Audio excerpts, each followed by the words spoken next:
Hi, this is Jordan Reed for Tuts Plus. In this video, we will look at 4 ways to reduce your game file size and increase performance by using optimized audio. So we're going to go through 4 steps, which include trimming long silence or decay tails that exist at the end of your audio files. We're going to talk about combining assets wherever possible, converting short files like sound effects and their relevant audio channels and sample rates. And also we're going to talk about compression, which is really important for long background audio such as music or ambient tracks. Now the best part is that we're going to use free tools to do this. So if you don't have an audio editor or you don't have a lot of money to spend on one, by all means, I encourage you to check out Audacity. Maybe you're already familiar with it. It's been around for quite some time and it's an open source audio editing program. You can find it at audacity.sourceforge.net. The other tool we're going to look at is the MediaHuman Audio Converter, which is really helpful in converting files into different formats. So I encourage you to go to mediahuman.com/audio-converter to grab that, as we'll be using it quite a bit in this tutorial. Once you download and install those 2 programs, you'll be ready to continue in this tutorial.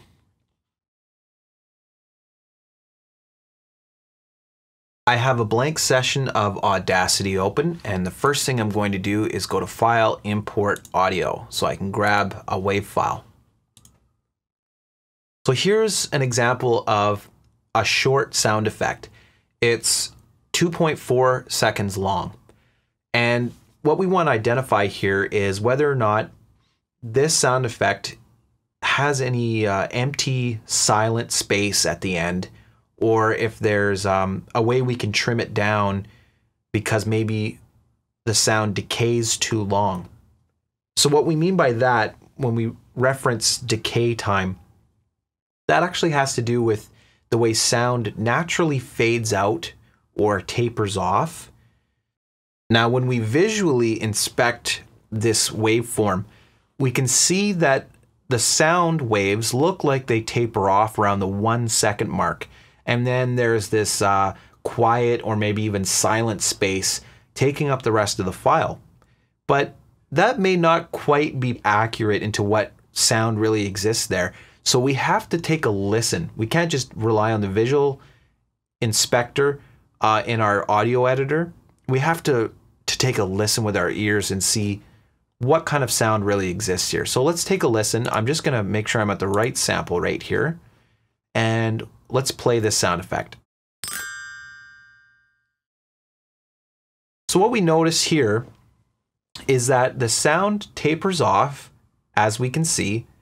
But beyond this waveform information, there's actually some decay of quiet sound that goes right till about the 1.6 mark. And if we actually highlight that, you'll be able to hear that there's just a quiet decay of sound. So there is some audio information there, even though we don't necessarily see it in our audio editor. So that's what's important to keep in mind. But ultimately, the end of this is silent or really, really quiet sound. So we definitely can trim this down. In order to do that, I'm going to pick first and select at the 1.2 second mark and just drag to the left to select the part of this file that I want to keep. This button here, you just hover over it. It says Trim Audio. So that's the button we want. And I trim it down to 1.2 seconds. So right away, we have cut this file in half.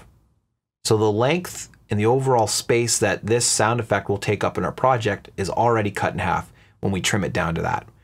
But let's take a listen to see how it sounds now. Okay, so it doesn't sound too bad, but if you really take a listen critically, you'll find that the end of the file doesn't fade out very nicely. And that's because we've cut off this natural decay of the sound that existed between 1.2 and 1.6 seconds. Remember we listened to that and there was a little bit of sound that just kind of faded out nicely. That was the decay time we were talking about. So to remedy this, now that we've got a shorter file, we really need to fade out the end. And so it's as simple as just selecting the last part of this file, going to Effect, and then clicking on Fade Out. So now that's faded it out, and it should sound a lot smoother near the end. Let's take a listen. Okay, so now we've got a nice smooth ending, and this file size, as mentioned, is half of what it used to be. So that's a major difference.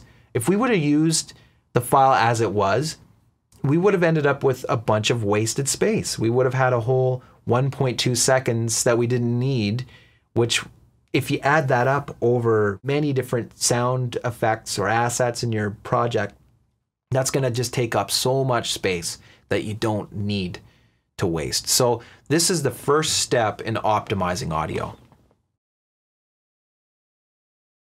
Let's talk about combining assets wherever possible in our project. So this is an important way to save on space when we're using separate files and triggering them all at the same time for a particular action in a game where we don't necessarily need to have separate files. Maybe we can combine them and only have one file with all the sounds mixed together, and that will save on space. So what I've done is I've got a session of Audacity with the sound effect that we were just using. And I've also opened up a second sound effect here, and it sounds like this. So it's kind of an explosion sound effect, you could say. But let's think of a scenario where what we're doing here would really apply. Let's say you were making a game that involved breaking bricks. So every time a brick or a block is broken, destroyed, you're going to hear this explosion sound. And so we want to trigger that sound effect. But let's say we also are deciding, well, we want it to sound rewarding every time the player does that because we want to encourage them to break these bricks and blocks. So we're also going to trigger this sound effect. Now, as it stands, you could have two separate files and trigger them both for that action in the game. But if you're not going to use those files or those sounds anywhere else on their own, it makes sense to combine them and save on space. So in Audacity, it's really easy to do that. What you have to do is just select both of these tracks or these separate sound effects that we have here. So I've shift clicked and I've made sure I've got them both selected. And then I go up to Tracks, Mix and Render to New Track. And what that's done is actually combine both of those sounds into one sound effect here. And so let's take a listen.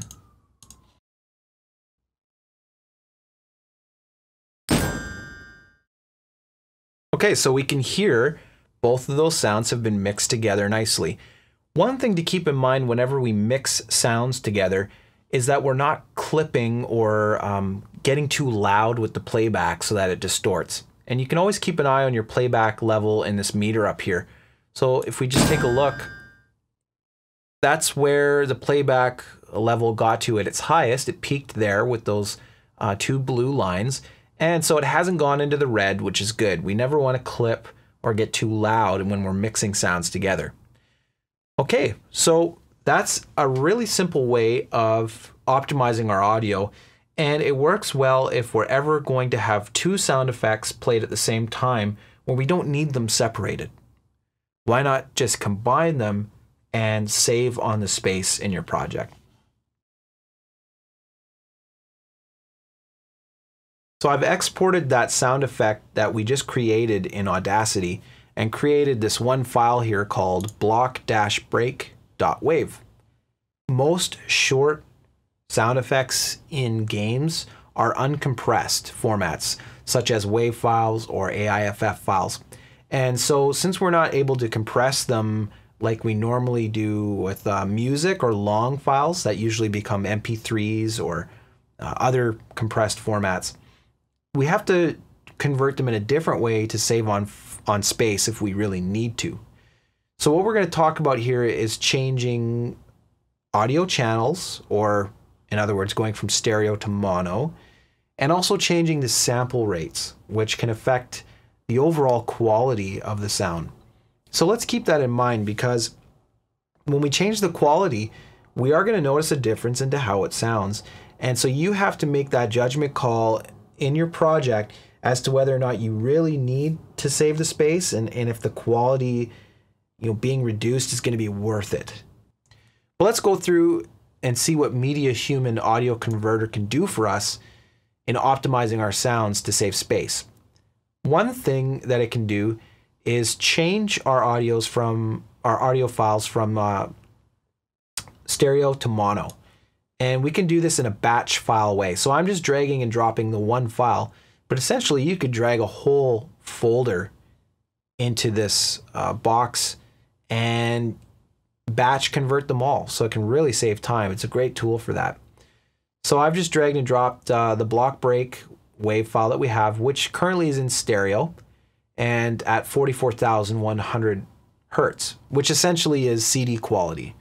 So we're taking a high quality audio file and we're going to convert it now. First, we're going to convert it into mono at the same sample rate. So I'll just close that and show you. I'll click on this button here, which starts the conversion, and it goes really quick because it's just a 1 second file. But now we've converted that into a mono file, and I'll open up the Finder to show where that is. I'm going to rename it to mono, so we know for sure that this is the converted file, and it's now in mono. Most short sound effects in games are in mono. Especially short little ones that we're talking about here with this, say, a block breaking. It doesn't necessarily need to be in stereo. Now, in some cases, you may want sound effects to be in stereo. If you need that depth of field, or you need to hear the audio panning from left to right, well, then stereo is the only way you're going to be able to achieve that. You just can't do that with one channel of audio or having it in mono. So in some cases, you won't be able to convert it to mono and save on space. But in many cases, you can. In the majority of cases, sound effects will sound equally as good in mono. So let me show you with this one what it sounds like and the difference between stereo and mono. This first one is in stereo. And now the one that we just converted to mono sounds like this. So there's not a huge difference. I mean, it would sound perfectly fine in a video game to use the mono version. And notice how we've reduced the file size significantly. And in fact, it's cut it in half. So the original one was 212 kilobytes, and this mono one, as we can see here, 106 kilobytes. So we've reduced, you can see, the audio channel to 1. So that's a great way to optimize those short sound effects, converting them to mono. But now let's talk about sample rates. So we hear sounds in a range of frequencies. We hear low, mids, highs, and that's why we can really get a sense of quality when we have a broad range of frequencies in a recording or in an audio file. Now, we just mentioned that CD quality was 44,100 hertz. That essentially means that we're going to hear the entire spectrum of what the human ear can hear, what most people can hear with their ears. You get the full flavor, as it were. You can hear all those frequencies within a 44,100 hertz file. But when you start resampling or reducing the amount of samples in your file, you're now limiting the range, especially the high frequencies. They get reduced so that they just simply do not exist in that file anymore. And so you will notice in some cases a difference in how it sounds. It won't sound necessarily as crisp. So let's take a look at doing that with this particular wave file.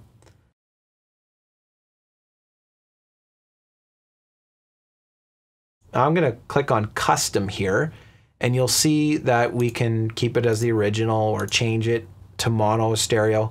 But we're really focusing on sample rates here. So the original sample rate we're working with is 44,100 hertz. If you were to reduce it to 32,000 hertz, you would now be limiting the high frequency ranges.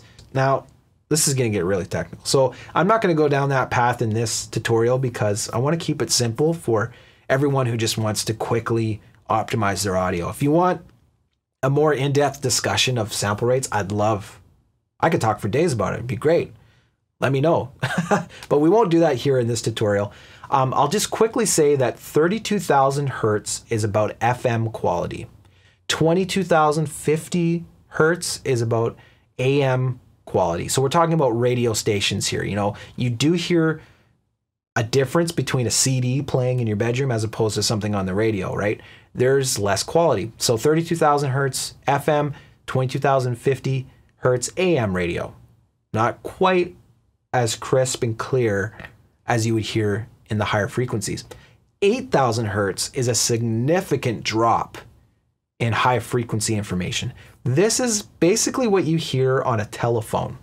So you're having a conversation with someone on the telephone, you just simply don't get the same fidelity or quality in audio. And that's because telephones are designed to only pick up the frequency ranges of our voice. You know, essentially that's what we're going to hear on the phone. So that's all the information they need. Now, with that in mind, you can reduce and resample any of your sound effects to these lower sample rates and reduce the size, but also as a trade-off, reduce the quality. So that's really what we're talking about here. Now, I went ahead and already did some conversions here. I'm just gonna drag this over here. I've got a little folder and it's the converted sound effects. Now, what I've done is I've set up the same sound effect in mono, and I had it in the original sample rate we had, 44,100, and then one in FM quality, one in AM quality, and one in telephone quality, we could say. Now, when I play these back, keep in mind you're listening to this audio after it's been compressed and changed to be uploaded onto the internet, right? This is a video that I've exported and compressed and sent through the interwebs.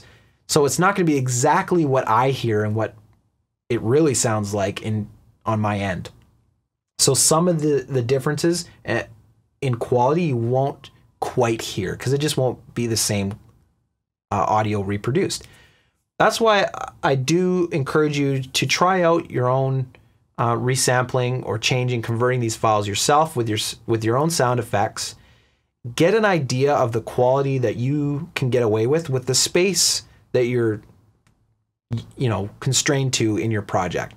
And then you'll be able to use the maximum quality within the space or data footprint that you can use for your project. But, just for fun, let's listen to these different files and see if we can hear a difference. Here's the first one at the highest quality in CD quality. Now here it is in 32,000 hertz or FM quality. Now you probably didn't hear too much of a difference, even on my end in real, what I can really hear from that file. There isn't a huge difference between CD quality and the FM quality, we could say 32,000 hertz. So that would be an acceptable level. And you notice the size has gone from 106 kilobytes down to 77 kilobytes. So we've saved space by resampling it lower. But now listen to the next one. So I can hear a difference in that on my end. Maybe you might be able to on your end. But there's definitely a difference in quality. It just doesn't sound as crisp. There isn't as much high-end frequency information because we've gone from 44,100 in half. Like the amount of high frequency information has been cut way back. But of course, if you need to save space, now we've actually cut the space in half. So you notice we went from 106 kilobytes down to 53. And the last one here, I think everyone will hear a difference with this. So now it sounds very muffled, and that's because we don't hear the high frequency information. We've gone from this to to this. So that is a major difference. Now, some games you'll hear those kind of sound effects, and now you know why. They have cut back the sample rate. They've really reduced the high frequency information, and you can really save on space. I mean, going down to 8,000 hertz, it's now only a 19 kilobyte file size as opposed to 106. So major change in space, but also a major change in quality. That's all I can really say about this. It's going to be up to you as to what quality is acceptable for your project and what kind of space constraints you're working with. But I recommend using Media Human Audio Converter as a tool for doing your conversions. It's really simple and easy, and you can do batch conversions, which saves a ton of time. Not all of the audio in your game is going to be sound effects. Probably you're going to have music and ambient tracks that play in the background, and these can be really big files because they could be minutes long, and leaving them in an uncompressed format will just take up a lot of space. So the answer usually is to compress these long files. Just take a look here at this WAV file that I have. I made this music for a game that was going to be launched on mobile platforms about a year ago, and it's 3 minutes long.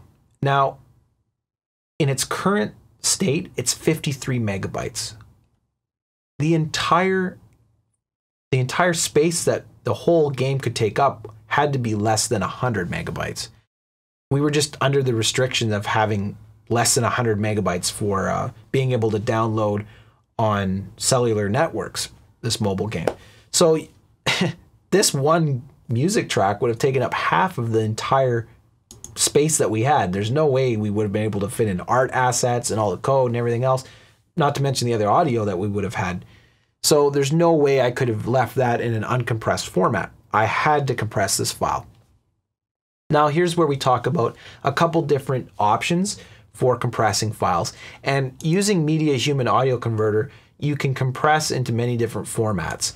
So if I drag it over, you can see here what we have is AAC files. There's also OGG or MP3s.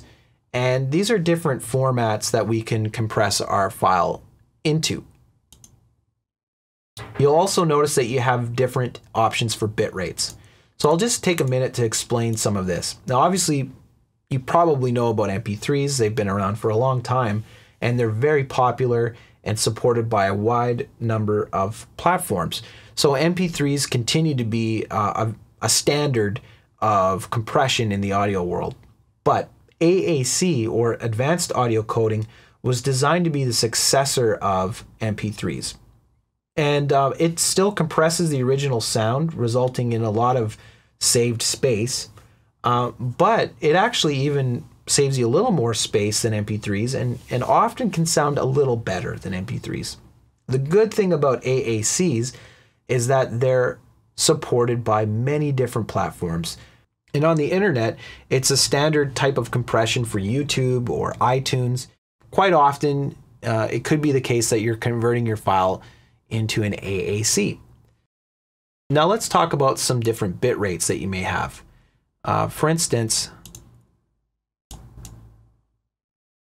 we go here and look at the custom output for these settings, you can find that there's 320, 256, 192. This refers to, quite literally, the amount of bits that are processed per second. So higher amount of bits processed per second, like 320 for example, the highest here, is going to be the highest quality of that compressed file, whereas 64 would be the lowest quality. I believe still on iTunes 256 is the norm for their bit rate that they use on the different songs that people can download from iTunes. So many people are used to around 256 or maybe 320. Once you start getting down lower, especially 128 or lower, people definitely can notice a difference in quality. So it's going to be a toss-up as to how much space you really need and what kind of quality you want to work with You'll need to use your own judgment based on the compression you want to apply. So let's say we're going to make this a 256 kbps with the original sample rate. And this is the great thing about compression. You can retain the amount of high frequency information when you compress. So this will still continue to be 48. Actually, it'll probably convert it to 44.1, which is great. And we'll leave it as a stereo. So we'll just say okay to that. And we'll convert.